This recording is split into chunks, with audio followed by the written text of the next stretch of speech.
This is WCBU's Out and About. I'm Dr. May Gilliland of ArtsPartners of Central Illinois, and today I'm joined by Jennifer Brady, Peoria Area Repair Café co-founder and one of the community's resident Fix-It people. On September 12th, the Peoria Repair Café comes to River City Labs, inviting you to bring along your gently broken household items and, with the help of volunteer repair coaches, see if you can give them a second life instead of sending them to a landfill. Jennifer, welcome to Out and About. Thank you. I love the idea that instead of throwing something away when it breaks, you can bring it in and someone says, let's see if we can fix that. Tell me how Repair Cafe started and how it works. It started in Peoria about a year ago. We started organizing. We had our first event last October. We have collected close to 50 volunteers who all have different levels of availability, and we send out a request for volunteers for the different events, and then whoever's available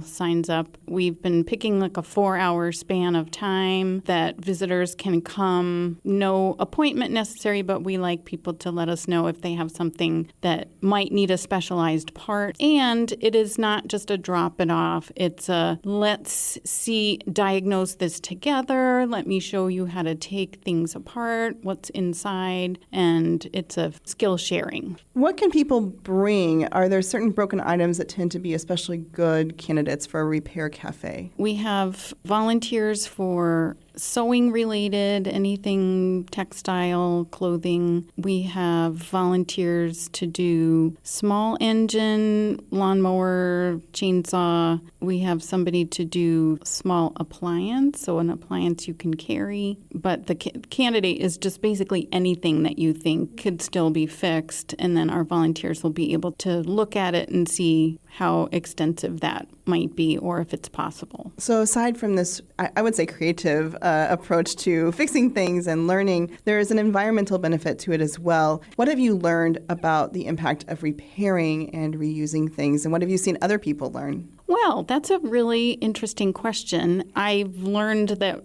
the more people we get in the door, the more I think we have been weighing the items. And I looked at our first event, we saved 20 pounds from the landfill. Our most recent one, we saved 200 pounds from the landfill. That's incredible. Every little bit helps, and that's just a fun metric, a fun way to track it. I know you've described this as a community building project. What happens when you put people with different skills around a table and let them start solving those problems together?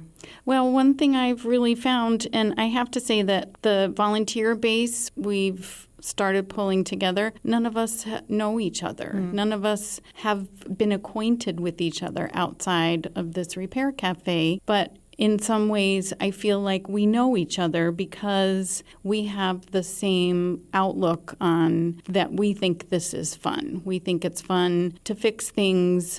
We think it's fun to do it together. That's another thing that I'm hoping to emphasize over the coming months, years is just, you know what, maybe you know how to fix something, but it's not as fun doing it by yourself in your house. Let's try, bring your portable things and we'll just have a mending clinic and we'll just meet each other and visit while we're fixing the thing, maybe get a little help, but, it's more of a community-supported, fun, meet people event. That was Jennifer Brady, co-founder of the Peoria Repair Café, discussing its next free community repair event taking place September 12th from 1 to 4 p.m. at River City Labs. Jennifer, thank you for joining me in the studio today. Thank you. You've been listening to Out and About, a production of WCBU and ArtsPartners of Central Illinois designed to connect you with the arts community. Our producer is Joey Wilson. Find this episode at WCBU.org and subscribe to the Out and About podcast wherever you download.